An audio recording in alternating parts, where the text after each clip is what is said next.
SDM साहिबा एक दुकान में साड़ी खरीदने जाती है तो दुकानदार पुलिस बुला लेता है। आगे क्या हुआ इस कहानी में बने रहे जानने के लिए तैयारियों में व्यस्त होती है। वह अपनी होने वाली भाभी के लिए एक सुंदर साड़ी खरीदने का निश्चय करती है। दुकान में प्रवेश और माहौल। एसडीएम पर अपने भाई की शादी की तैयारियों के लिए एक प्रसिद्ध कपड़ा दुकान में जाती है। दुकान बहुत बड़ी होती है, जहां तरह तरह की साड़ियां, लहंगे और अन्य कपड़े खूबसूरती से सजाए गए होते हैं। वहां कई ग्राहक पहले से खरीदारी कर रहे होते हैं। दुकान के कर्मचारी विनम्रता से ग्राहकों को कपड़े दिखा रहे होते हैं। साड़ी देखने और पसंद करने की प्रक्रिया। एक सेल्समैन उनके पास आता है और पूछता है, मैडम आपको कैसी साड़ी चाहिए? एसडीएम साइबर कहती है, मुझे शादी के लिए अपनी भाभी के लिए एक सुंदर साड़ी चाहिए जो ट्रेंडी और एलिगेंट हो। सेल्समैन उसे अलग अलग ब्रांड और डिजाइन की साड़ियां दिखाने लगता है। वह कई साड़ियों को ध्यान से देखती है। Cotton, silk, Banarasi, Kanjeevaram, party wear और कढ़ाई वाली साड़ियां। कई साड़ियों को छूकर पहनकर देखने के बाद उसे एक सुंदर रेड और गोल्डन जरी वर्क वाली सिल्क साड़ी पसंद आती है। कीमत और मोल भाव। एस्टर पूछती है, इस साड़ी की कीमत कितनी है? दुकानदार कहता है, मैडम यह 8,500 रुपए की साड़ी है, लेकिन आपके लिए 7,000 रुपए में दे देंगे। एसडीएम साइबर को कीमत थोड़ी ज्यादा लगती है और वह कहती है, क्या इसमें कुछ और डिस्काउंट हो सकता है? दुकानदार थोड़ा सोचता है लेकिन कहता है, मैडम यह हमारी बेस्ट क्वालिटी की साड़ी है, इसमें और डिस्काउंट संभव नहीं है। एसडीएम साइबर साड़ी को अच्छी तरह चेक करती है और फिर उसे खरीदने का फैसला कर लेती है। बिलिंग और पैकिंग। वह काउंटर पर जाकर पेमेंट करती है और बिल लेती है। साड़ी को एक सुंदर बॉक्स में अच्छे से पैक किया जाता है। दुकानदार उसे धन्यवाद कहता है और कहता है, मैडम ये साड़ी बहुत अच्छी लगेगी, अगर कोई और जरूरत हो तो जरूर आइएगा। एसडीएम साइबर मुस्कुराती है और दुकान से बाहर निकल जाती है। इसके बाद वह अपनी अन्य खरीदारी के लिए किराने की दुकान की ओर बढ़ती है। साड़ी खरीदने के बाद वह पास की एक किराने की दुकान में जाती है। शादी के लिए जरूरी कुछ घरेलू सामान खरीदती है। घर पहुंचने और साड़ी खोलने की उत्सुकता। एसडीएम साइबर अपनी सारी खरीदारी पूरी करके थकान के बावजूद उत्साह से भरी होती है। वह घर पहुंचकर सबसे पहले अपने परिवार से बात करती है और फिर अपनी भाभी के लिए खरीदी हुई साड़ी को देखने के लिए बॉक्स खोलती है। वह साड़ी निकालकर उसे ध्यान से देखती है ताकि उसकी क्वालिटी और डिजाइन को एक बार फिर से परखा जा सके। साड़ी में गड़बड़ी का दिखना। जैसे ही वह साड़ी को पूरी तरह खोलती है, उसे कुछ असामान्य बातें दिखाई देती हैं। साड़ी के किनारे पर हल्का सा दाग लगा होता है जो शायद दुकान में ठीक से न देखने पर नजर नहीं आया था। साड़ी के एक कोने पर छोटे छोटे धागे उधड़े हुए होते हैं, जिससे पता चलता है कि यह नई साड़ी नहीं, बल्कि शायद पहले से किसी और ने लौटाई हुई हो। एक तरफ से साड़ी के पल्लू पर हल्का सा कट भी दिखाई देता है, जिससे साड़ी की सुंदरता खराब हो रही थी। एसडीएम साइबर को लगता है कि यह एक पुरानी या डिफेक्टिव साड़ी हो सकती है, जिसे दुकानदार ने नई बताकर उसे बेच दिया। परिवार की प्रतिक्रिया। वह तुरंत अपनी मां और भाभी को दिखाती है और पूछती है, क्या आपको भी यह गड़बड़ दिख रही है? उसकी मां कहती हैं, हाँ बेटा, यह साड़ी तो नई नहीं लग रही। शायद दुकानदार ने गलती से हमें खराब साड़ी दे दी है। भाभी भी निराश होकर कहती हैं, अगर शादी में इसे पहना तो लोग देख लेंगे कि इसमें खराबी है। हमें इसे तुरंत बदलवाना चाहिए। दुकानदार को फोन करने की कोशिश। एसडीएम साइबर सबसे पहले दुकानदार को फोन लगाती है ताकि वह बिना वहां गए ही समस्या का समाधान कर सके। लेकिन दुकानदार का फोन या तो बिजी आता है या वह कॉल नहीं उठाता। जब 2-3 बार कॉल करने पर भी कोई जवाब नहीं मिलता तो वह खुद दुकान जाकर साड़ी बदलवाने का फैसला करती है। दुकान लौटने का निर्णय। एसडीएम साइबर को यह महसूस होता है कि दुकानदार ने उसे धोखा दिया है, लेकिन वह शांत दिमाग से पहले बात करने का फैसला करती है। वह साड़ी को वापस बॉक्स में रखती है, बिल अपने साथ रखती है और दुकान जाने के लिए तैयार होती है। मन में सोचती है, अगर दुकानदार ने बिना बहस किए साड़ी बदल दी तो ठीक है, लेकिन अगर उसने बहस की या धोखा देने की कोशिश की तो मैं कानूनी कार्रवाई करूंगी। इसके बाद वह दुकान की ओर रवाना हो जाती है, जहां से उसने साड़ी खरीदी थी। दुकानदार उसे पहचान कर मुस्कुराते हुए कहता है, अरे मैडम कैसी हैं, साड़ी पसंद आई ना? वह गंभीर स्वर में जवाब देती है, साड़ी में कुछ गड़बड़ी है, इसलिए मैं इसे बदलवाने आई हूं। दुकानदार थोड़ा चौंक जाता है और पूछता है, क्या परेशानी है मैडम? साड़ी की खराबी दिखाना। एसडीएम साइबर साड़ी को खोलती है और दुकानदार के सामने रखती है। वह दुकानदार को दिखाते हुए कहती है, देखिए, इस साड़ी के पल्लू पर दाग है। यहां किनारे पर धागे उधड़े हुए हैं। यहां हल्का सा कट भी है, जो मैंने खरीदते वक्त नहीं देखा था। दुकान में अन्य ग्राहक भी खड़े होते हैं, जो एसडीएम साइबर और दुकानदार की बातचीत सुनने लगते हैं। दुकानदार का बहाना बनाना। दुकानदार साड़ी को ध्यान से देखता है और फिर बचाव में बहाने बनाने लगता है। मैडम, ये तो आपने खुद चेक करके खरीदी थी, अब इसमें कोई गलती कैसे हो सकती है? आपने इसे घर पर पहना होगा। हमारे यहां से बिकने के बाद माल वापस नहीं होता, यह हमारी दुकान की पॉलिसी है।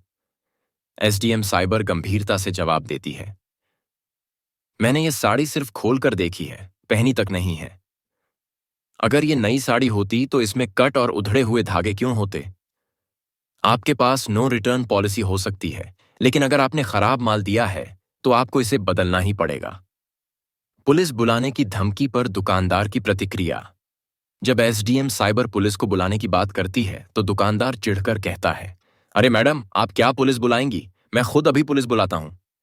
वह तुरंत अपने एक जानने वाले पुलिस अधिकारी को फोन करता है और कहता है, साहब, यहां एक महिला ग्राहक बिना वजह झगड़ा कर रही है, आकर देखिए। पुलिस के आने पर माहौल बदलना। कुछ ही मिनटों में स्थानीय पुलिस की गाड़ी दुकान के बाहर आकर रुकती है। दुकान के बाहर भीड़ इकट्ठा हो जाती है। लोग देखने लगते हैं कि क्या हो रहा है। दो पुलिसकर्मी दुकान में घुसते हैं और दुकानदार उनसे पहले ही अपनी बात समझा देता है। पुलिस का रवैया और एसडीएम से सवाल जवाब। एक पुलिस अधिकारी एसडीएम साइबर से थोड़ा रूखे लहजे में पूछता है, मैडम, आप यहां क्यों हंगामा कर रही हैं? एसडीएम साइबर संयम रखते हुए जवाब देती है, मैंने यहां से 7,000 रुपये की साड़ी खरीदी थी, जो खराब निकली। मैंने इसे बदलने की मांग की, लेकिन दुकानदार मना कर रहा है। पुलिस अधिकारी दुकानदार की तरफ देखकर मुस्कुराता है और कहता है, अरे मैडम, आप बेवजह इतना बड़ा मामला बना रही हैं। छोटे मोटे दाग और उधड़े धागों से क्या फर्क पड़ता है? एसडीएम साइबर को फटकार मिलना। दूसरा पुलिसकर्मी थोड़ा सख्त लहजे में कहता है, मैडम, यह कोई बड़ा अपराध नहीं है। दुकानदार की भी कुछ पॉलिसी होती हैं। दुकानदार भी पुलिस की हां में हां मिलाकर कहता है, मैंने पहले ही कहा था कि हम सामान वापस नहीं लेते। यह हमारी दुकान की नीति है। पुलिस अधिकारी एसडीएम साइबर को डांटते हुए कहते हैं, आप एक शिक्षित महिला हैं, आपसे उम्मीद है कि आप कानून को समझेंगी। इस तरह दुकान में हंगामा करना सही नहीं है। पुलिस अधिकारी फिर दुकानदार से कहते हैं, भाई, मैडम की साड़ी में बहुत ज्यादा खराबी नहीं दिख रही। आप चाहें तो इसे बदल दें, लेकिन मजबूर नहीं है। दुकानदार और भी अकड़ जाता है और कहता है, अब तो मैं बिल्कुल नहीं बदलूंगा। मिली भगत को समझना और नई योजना बनाना। एसडीएम साहिबा को पूरी तरह से समझ आ जाता है कि पुलिस और दुकानदार आपस में मिले हुए हैं। पुलिस न सिर्फ दुकानदार का पक्ष ले रही थी, बल्कि उसे एक आम ग्राहक की तरह डांट भी रही थी, बिना उसकी बात सुने। वह जानती थी कि अगर उसने यहां से हार मान ली तो यह अन्य ग्राहकों के लिए भी गलत मिसाल बनेगी। वह चुपचाप अपने फोन पर अपनी पत्रकार मित्र को कॉल करती है, जो एक बड़े न्यूज चैनल में रिपोर्टर है। पत्रकार मित्र से बातचीत। एसडीएम साहिबा फोन पर अपनी पत्रकार मित्र को पूरी घटना बताती हैं। यहां एक बड़ा घोटाला हो रहा है। दुकानदार ग्राहकों को खराब सामान दे रहा है और जब कोई शिकायत करता है तो पुलिस भी उसकी ही मदद कर रही है। तुम अपने चैनल की टीम को भेजो और इसे लाइव टेलीकास्ट करो, ताकि सबको सच पता चले। रिपोर्टर दोस्त तुरंत कहती है, मैडम, आप चिंता मत करिए, मैं अपनी टीम के साथ तुरंत आ रही हूं। मीडिया के आने की तैयारी। एसडीएम साहिबा तब तक दुकान के अंदर ही रहती हैं ताकि मामला शांत ना हो जाए। वह आसपास खड़े ग्राहकों और अन्य लोगों को भी सच्चाई समझाने लगती हैं, ताकि ज्यादा लोग उनका समर्थन करें। दुकानदार अब भी बेफिक्र दिखने की कोशिश करता है, लेकिन अंदर से उसे डर लगने लगता है। पुलिस अधिकारी भी थोड़ा असहज महसूस करने लगते हैं, क्योंकि उन्हें अंदाजा नहीं था कि मामला इतना बढ़ सकता है। मीडिया टीम का आना और माहौल बदलना। कुछ ही देर में न्यूज चैनल की टीम वहां पहुंच जाती है। टीवी रिपोर्टर और कैमरामैन दुकान के अंदर आते हैं और माइक निकालकर लाइव रिपोर्टिंग शुरू कर देते हैं। रिपोर्टर दुकानदार से सवाल पूछती है, आप ग्राहकों को खराब माल क्यों बेचते हैं? जब ग्राहक इसे बदलने की मांग करता है तो आप उसे धमकाते क्यों हैं? पुलिस की फजीहत होना। फिर रिपोर्टर पुलिस अधिकारी की तरफ कैमरा घुमा देती है और सवाल करती है, आपको ग्राहक की मदद करनी चाहिए थी, लेकिन आप दुकानदार का पक्ष ले रहे थे, ऐसा क्यों? पुलिस अधिकारी पहले तो कुछ बोलने से बचते हैं, लेकिन जब उन्हें पता चलता है कि मामला लाइव टेलीकास्ट हो रहा है तो उनका रवैया बदलने लगता है। कुछ ही देर में किसी व्यक्ति द्वारा एसडीएम साहिबा की असली पहचान उजागर कर दी जाती है। पुलिस अधिकारी और दुकानदार को जब पता चलता है कि यह कोई आम ग्राहक नहीं बल्कि जिले की एसडीएम सब डिविजनल मैजिस्ट्रेट हैं, तो उनके होश उड़ जाते हैं। दुकानदार के चेहरे से पसीना टपकने लगता है और पुलिस अधिकारी एकदम चुपचाप खड़ा हो जाता है। पुलिस और दुकानदार की माफी। अब तक जो पुलिस अधिकारी एसडीएम साहिबा को डांट रहा था वही तुरंत उनके पास आता है और हाथ जोड़कर माफी मांगता है। माफ कीजिए मैडम, हमें नहीं पता था कि आप एसडीएम हैं। दुकानदार भी तुरंत नर्म आवाज में कहता है, मैडम गलती हो गई, आप जो कहेंगी मैं करने के लिए तैयार हूं। लेकिन एसडीएम साहिबा अब गंभीर मुद्रा में आ जाती हैं और कहती हैं, जब आपको नहीं पता था कि मैं एसडीएम हूं तब आपने मेरे साथ ऐसा व्यवहार किया। अगर कोई आम नागरिक होता तो क्या आप उसे भी ऐसे ही धोखा देते? दुकानदार को आखिरी मौका और दरोगा के निलंबन का आदेश। एसडीएम साहिबा अब सख्त निर्णय लेती हैं। दुकानदार ने ग्राहकों के अधिकारों का उल्लंघन किया है, लेकिन मैं इन्हें आखिरी मौका देती हूं।